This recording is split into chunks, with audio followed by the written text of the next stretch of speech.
आप सभी का स्वागत है एकेबी ट्यूटोरियल में। आज हम क्लास 10th के चैप्टर बात करेंगे कार्बन तथा उसके यौगिक के बारे में। और उसमें सबसे इम्पोर्टेंट क्या है? सबसे इम्पोर्टेंट है, हम सबसे पहले जानेंगे आईपीएसी। आईपीएसी देखिए, आईपीएसी बनाने के लिए सबसे पहले पूर्व लग्न मालूम होना चाहिए। पूर्व लग्न, पूर्व लग्न, पूर्व लग्न क्या है? पूर्व मतलब पहले, लग्न मतलब लगने वाला। ये कार्बन की संख्या को रिप्रेजेंट करता है। किसको रिप्रेजेंट करता है? कार्बन की संख्या को।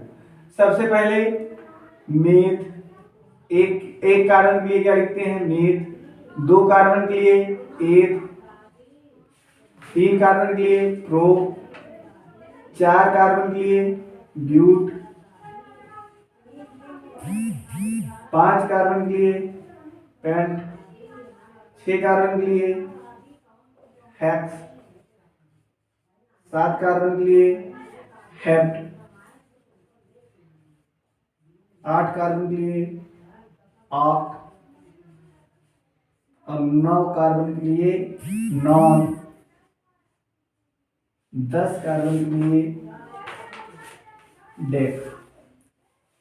ये है कार्बन की संख्या। ये किसे बोलते हैं? पूर्व लग्न। जब एक कार्बन हो तो मेथ, दो कार्बन के लिए एथ, ऐसे 10 कार्बन तक के लिए क्या लिखते हैं? डेक लिखते हैं।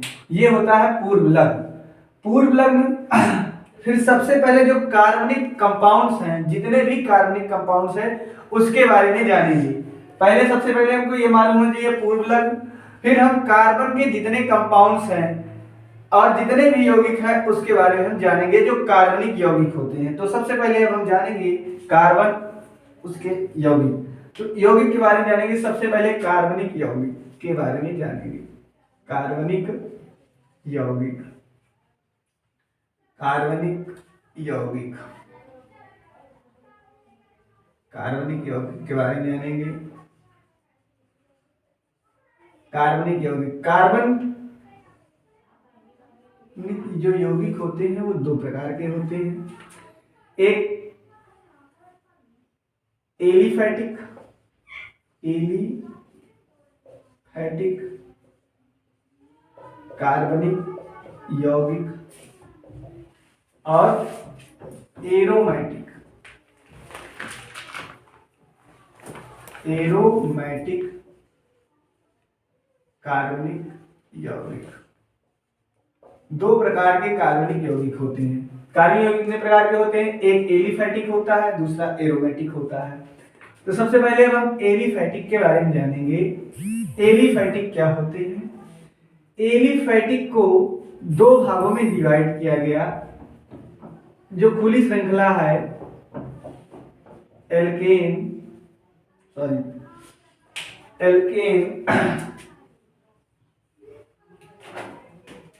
यहां पर सबसे पहले लिखेंगे एलिफैटिक में संतृप्त हाइड्रोकार्बन,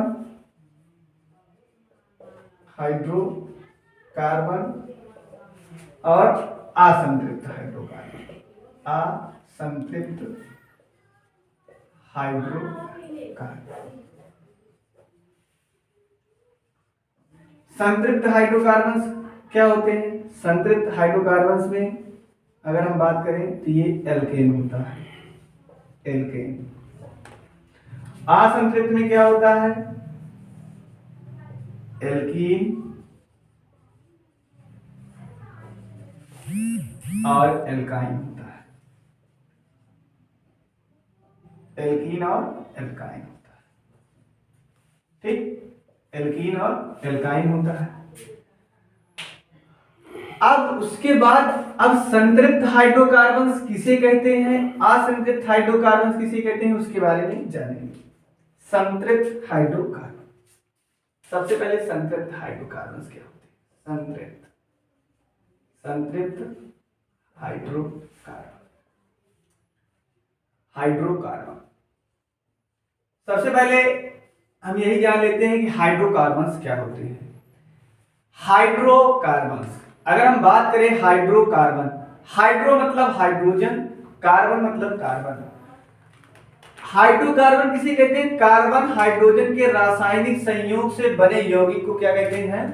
हाइड्रोकार्बन कहते हैं। कार्बन हाइड्रोजन के रासायनिक संयोग से बने यौगिक को क्या कहते हैं?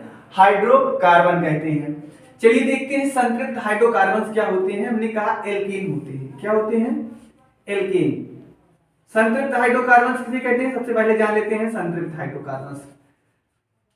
ऐसे हाइड्रोकार्बन जिनके कार्बन कार्बन परमाणु के मध्य क्या हो? एकल बंध हो। ऐसे हाइड्रोकार्बन जिनके कार्बन कार्बन परमाणु के मध्य क्या हो? एकल बंध हो और इनकी संयोजकता क्या हो? चारों तरफ से हाइड्रोजन बॉन्ड द्वारा पूर्ण हो, वो क्या कहलाते हैं? संतृप्त हाइड्रोकार्बन कहलाते हैं। जैसे हम जानेंगे एल्केन के बारे में। एल्केन का सामान्य जो सूत्र होता है क्या होता है? एल्केन का सामान्य सूत्र CnH2n+2। एल्केन का सामान्य सूत्र क्या होता है? CnH2n+2। Cn क्या है? ये कार्बन का नंबर मतलब संख्या। ये जो हम लिखे थे अभी पूर्व लग्न में, इसी को हमको इस पे कार्बन की संख्या को रखना है। H2n, n का मतलब है यहाँ पर 2n, 2n का मतलब हाइड्रोजन की संख्या, यहाँ पर नंबर दिया गया और प्लस में 2। ठीक, इतना है। अब इसमें एल्केन में जो क्या कहते हैं, अनुलग्न लगता है। अनुलग्न क्या है पहले जान लो। अनुलग्न, अनु का मतलब होता है बाद में, लग्न मतलब लगने वाला, उसी क्या कहते हैं? अनुलग्न कहते हैं। इसको हम क्या करेंगे? बाद में लगाएंगे। इसमें क्या लगता है? एन लगता है। क्या लगता है? क्या लगता है? एन लगता है। अब देखो, हमने कहा कि कार्बन का नंबर यहां पर रखेंगे। पहले एक रखते हैं। देखो, कार्बन का नंबर यहां पर नहीं दिया गया है, जिसमें हम एक लिख लिए पहले। हाइड्रोजन का गुणे 2, हाइड्रोजन का नंबर यहाँ पर लिखा हुआ पहले से। ठीक, और प्लस में कितना है? 2। ठीक, अब देखो यहाँ पर कार्बन कितना था? 1, हमने 1 लिख लिया कार्बन। ठीक, 2 1 कम 2 और 2 2 4, H कितना हो गया? 4। तो CH4 हो गया। हो गया नहीं? ठीक, CH4 हो गया। अब एक कार्बन के लिए क्या लिखेंगे बताओ? पूर्व लग्न मेथ लिखेंगे। क्या लिखेंगे? मेथ लिखेंगे। ठीक, अब इसमें मेद में क्या करेंगे? हमने कहा एल्केन है। ये क्या है? एल्केन है ये CH4। एल्केन में इसको अनुलग्न हमने कहा बाद में लिखते हैं, इसमें हम एन जोड़ देते हैं। क्या बन गया? ये मीथेन हो गया। क्या हो गया? मीथेन। पूर्व लग्न हमने मेद लिखा, इसमें एन जोड़ दिया, अनुलग्न बाद में, तो मीथेन हो गया। एक किसका फॉर्मूला बन गया बच्चों? मीथेन का। किसका बन गया? मीथेन का। अब क्या करेंगे? इसी को हम ओपन करके ऐसे लिख सकते हैं CH4। ये CH4 का खुली संरचना है। CH कितना है? 4। अच्छा बच्चों, इसमें जो कार्बन में 4 बॉन्ड क्यों लगे हुए हैं, जान लेते हैं इसको भी। क्यों 4 बॉन्ड लगे हैं? 4 बॉन्ड इसलिए लगे हैं, देखो कार्बन का परमाणु क्रमांक कितना होता है? 6 होता है। कितना होता है? 6 होता है। अब क्या करेंगे? इसका हम इलेक्ट्रॉनिक अगर विन्यास करते हैं तो 1s2 2s2 और 2p2। के में कितने? 2 इलेक्ट्रॉन, इसको जोड़ेंगे 2 2 4 हो गया। बाह्य कोश में कितने इलेक्ट्रॉन आते हैं? इसमें 4 आते हैं। इसकी संयोजकता कितनी हो जाएगी? संयोजकता, इसकी कार्बन की संयोजकता कितनी होगी? 4 आ गई। कितनी आ गई? संयोजकता किसे कहते हैं? किसी तत्व के बाह्यतम कोश में उपस्थित इलेक्ट्रॉनों की संख्या को क्या कहते हैं? संयोजकता कहते हैं। क्या कहते हैं? संयोजकता कहते हैं। तो चलो 4। अब इसकी संयोजकता कितनी निकल के आ गई है? 4। तो प्रत्येक कार्बन को कितने बॉन्ड की आवश्यकता होगी? 4 बॉन्ड की, क्योंकि संयोजकता कितनी है? 4। इसीलिए इसमें कितने बॉन्ड लगे हैं? 4। चलिए, एक कार्बन हमने रखा था, अब हम कितने कार्बन रखेंगे इसी फॉर्मूला पर? 2 कार्बन रखेंगे। चलो, C1 रखा था हमने यहाँ पर, अब हम कितना रख लेंगे? 2। H कितना है? 2 है। ठीक है, फॉर्मूला देखो 2 है ना, 2 रखते हैं प्लस 2। अब देखो C का कितना रखा हमने? 2 रखा। ठीक है, अब हाइड्रोजन कितना है? देखो 2 दूनी 4, 4 2 6, C2 H कितना हो गया? 6। अब 2 कार्बन की हम पूर्व लग्न क्या लिखेंगे? 8 लिखेंगे। चलो लिखते हैं 8। ठीक, 2 कार्बन के लिए क्या लिखेंगे? 8 हमने लिख लिया। 2 कार्बन है ना, 8 लिख लिया। पूर्व लग्न पहले लिख लिया। अब हमने कहा ये एल्केन है, क्योंकि एल्केन का ही फॉर्मूला से निकाल रहे हैं फॉर्मूला, तो एन जोड़ देंगे तो इसमें क्या हो गया, एथेन। अब आ गया कि नहीं, है ना, एथेन का फॉर्मूला। अब कितने कार्बन है, 2 कार्बन है, चलो 1 2, अब कितने हाइड्रोजन है, 1 2 3 4 5 6 हाइड्रोजन जोड़ दिए, ठीक, ये एथेन का फॉर्मूला प्राप्त हो गया, ठीक। ऐसे आईपीसी हमारा बनता चला जा रहा है।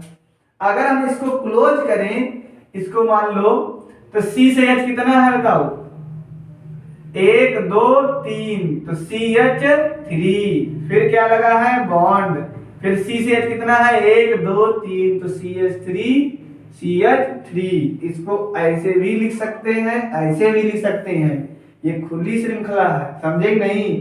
देखो जोड़ो, 1 2, 2 कार्बन 3 3 6 हाइड्रोजन बराबर है ना, वैसे इसमें भी 2 कार्बन 3 3 6 हाइड्रोजन, समझ में आया।